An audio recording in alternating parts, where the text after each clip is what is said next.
Big game coverage live from Glendale, Arizona. Powered by AA Best Bail Bonds, Southern Recipe Small Batch Pork Rinds, Texas Cheer, and by 94.1 San Antonio Sports Star.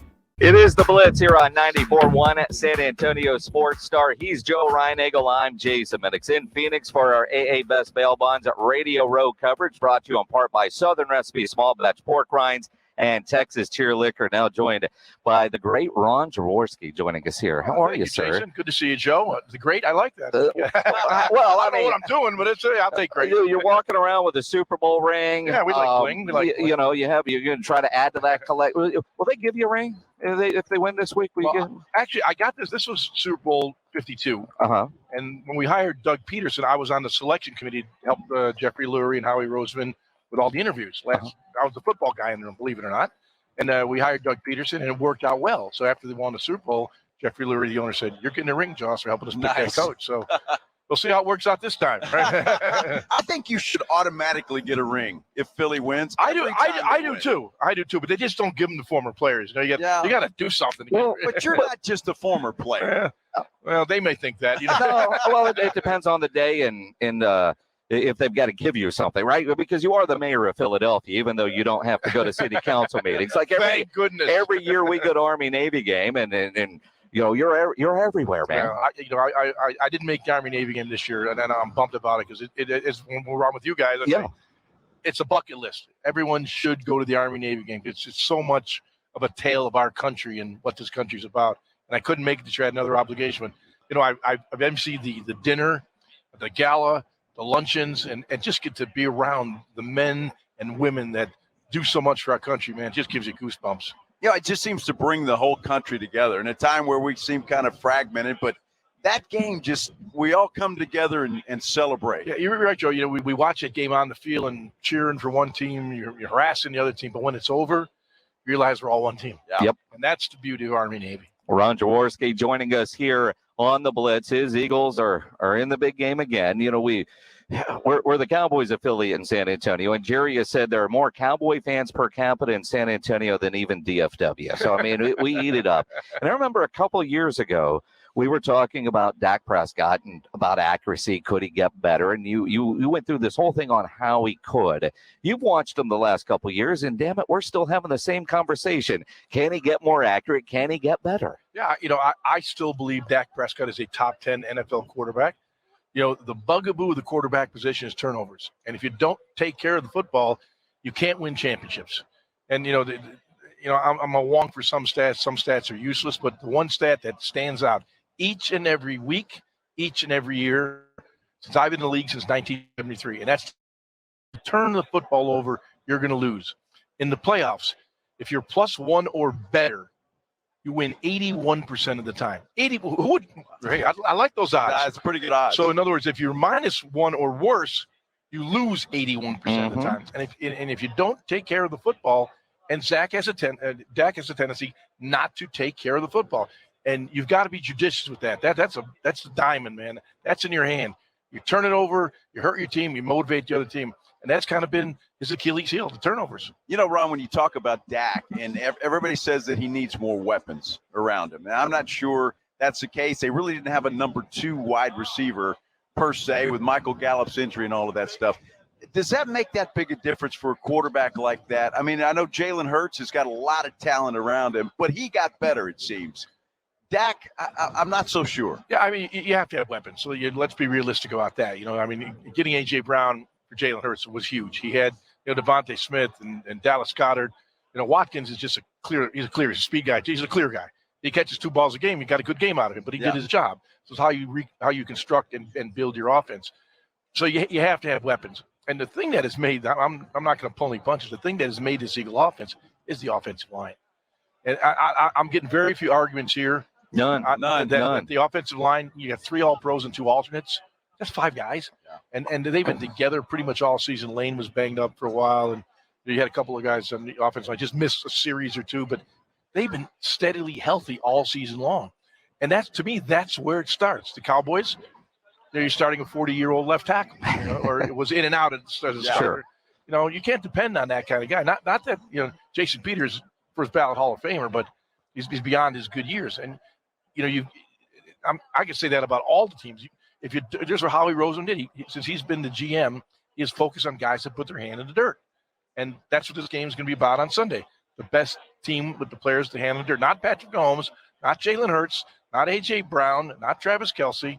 It's going to be the guys down in the trenches. And in the trenches, I think Philadelphia certainly has the edge over Kansas City. And you think about Dallas a few years ago, built the best offensive line in football. And it kind of feels like Jerry and Steven said, okay, we're good here. Let's focus on everything else.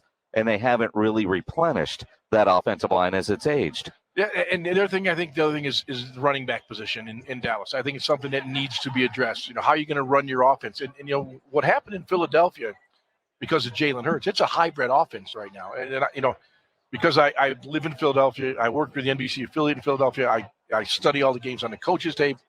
I know what they're doing. And this hybrid offense has basic fundamentals of an NFL passing game historically. Deep ball, sideline to sideline, zone beaters, all NFL type schemes. They've added one thing because of Jalen Hurts, the college running game. And I've been communicating with Steve Spagnuolo, who's been a dear friend of mine, a defensive coordinator. And for the Chiefs, he said, I'm not getting much sleep because they do so much with the zone reads, the RPOs. And now that's where the quarterback position is going. You're going to see more Jalen Hurts style offense in this league. Fields in Chicago and places like that. You're going to see more that style offense because defenses have a real time when you have a quarterback that's mobile and a quarterback that is an accurate passer. Ron, it's funny because when we were in Philly for the Army-Navy game, we were talking to cab drivers, Uber drivers, and nobody was quite sure about Jalen Hurts. They were all expecting him to fall off the edge, if you will. He never did that. Have Philly fans come around to Jalen Hurts? No doubt about it. In fact, I was one of those naysayers. After last year's game in Tampa, he did not have a good game. Nope. The Eagles as a team did not have a good scheme in that game. They weren't ready for Todd Bowles' scheme of blitzing and getting you off kilter. So every after the season, well, Joe, I'm the quote-unquote expert, right? Is he the guy or not? I don't know. I can't make that evaluation now. But I said I want to see how he recovers from a bad game, a loss in the playoffs. Because you're never going to be the same after that. You're either going to get better or you're going to get worse. This kid has got a backbone, man. He is tough. He's one of the hardest working guys you'll ever find. He's in the weight room. He's in the film room. He works his tail off. And that's not me saying it. I hear it from coaches that coach him that are gone, that really have no stake in the race. Marty Morningwood, guys that coach him, hey, this guy, he beat me to work. He stayed after I was leaving. When you hear coaches tell you that, and Marty doesn't coach him anymore. So he could easily say, the guy was lazy. No, he said one of the best guys he's ever coached as far as putting the time in to work it. That's what he's done. And you say that, and we've heard that. I know Greg Ward, who's a practice squad wide receiver, was telling me that the other night, just how hard he worked. The offseason, and the Eagles had an incredible offseason, but the question mark was, were they going to be okay at quarterback? You give them all these weapons. And I think there's look at all these weapons Jalen has, but Jalen has also gotten better. What's the one thing when you're breaking down the film and watching him that he's just gotten so much better at this year than what he was doing a year ago? I'm a wonk for mechanics, and his mechanics got better. When I look at a quarterback, I don't look at the result. I look at, why it got that result. If you made a crappy throw, he's off balance, you're falling away, or you could be getting hit, and that's not the quarterback's fault. But, when you start throwing the ball with great accuracy, and I can tell you the throwing slot is perfect, the balance is perfect, the stride is perfect. And when I look at the tape of him, he's gotten better. Not only every single season he's been in, but every single week he seems to get better. But I'll be straight and honest with you guys. I'm a little concerned because he did not have a good game against San Francisco last week. He missed a deep ball to A.J. Brown. It was the wrong throw. This ball, he's got to feather it down the field. A.J. had one. He tried to stick it in there. And I'm not sure that shoulder is 100% correct. He missed a couple balls in the flat, and he hits blindfolded. And they had no energy on the ball. They were low, and guys had to reach back to get the football. So I didn't see the same zip on the ball that I've seen all season long. So now he's had 2 weeks to rest that shoulder, but I did not. I was a little concerned after looking at the tape of the championship game that he wasn't sharp as I've seen him all season long. It's going to be interesting to see about these two quarterbacks because both of them you could say are not 100% when it comes to Patrick Mahomes and Jalen Hurts. So it's going to be an interesting ball game. We're talking Hurts and Eagles, but how can you not love Patrick Mahomes? I know it's right. I mean, he's had offensive line injuries, wide receiver injuries, running back injuries. He's been hurt himself. And you know what? the guy's a man's man. Yep. You don't hear nothing out. I'm playing. He's gimping around a high ankle sprain.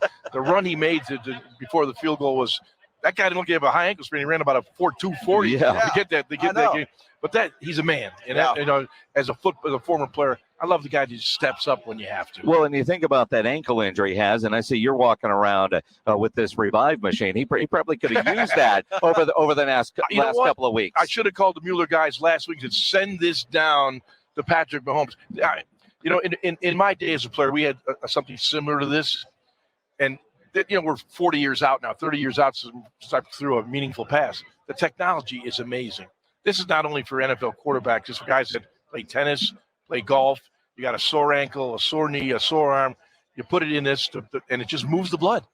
It's a kind of a massaging type boot that moves the blood. And I'm not a doctor, obviously. Dr. Ron? Yeah, Dr. Ron. Aging Dr. Ron. I don't know if that'd be good or bad. But every doctor says, to maintain good health is about moving the blood in your system. And this moves it for you. You don't have to run 5 miles. This Revive equipment will make you much healthier. Well, and it's from Mueller Sports Medicine, and knowing all the different things they have done. MuellerSportsMed.com is the website. Use discount code RADIO2023 to learn more about Revive and knowing the Mueller types. That's incredible stuff. And I come here every year and I see you guys, and every year they have like a new and unique product. I mean, it's cutting edge stuff, so it's really cool to come here and talk about the new products in the marketplace. MuellerSportsMed.com. Again, Radio 2023 for the discount code. The great Ron Jaworski. Appreciate you coming by. We'll see you tonight at the party. Thank you, Joe. Hey, Rocky Patel's coming tonight too. So Rocky Patel at the real cigar at the Dicka Jaw Cigar Party. It doesn't get any better than that. Thank you, Ron. We'll see you tonight. All right. Thank you, guys.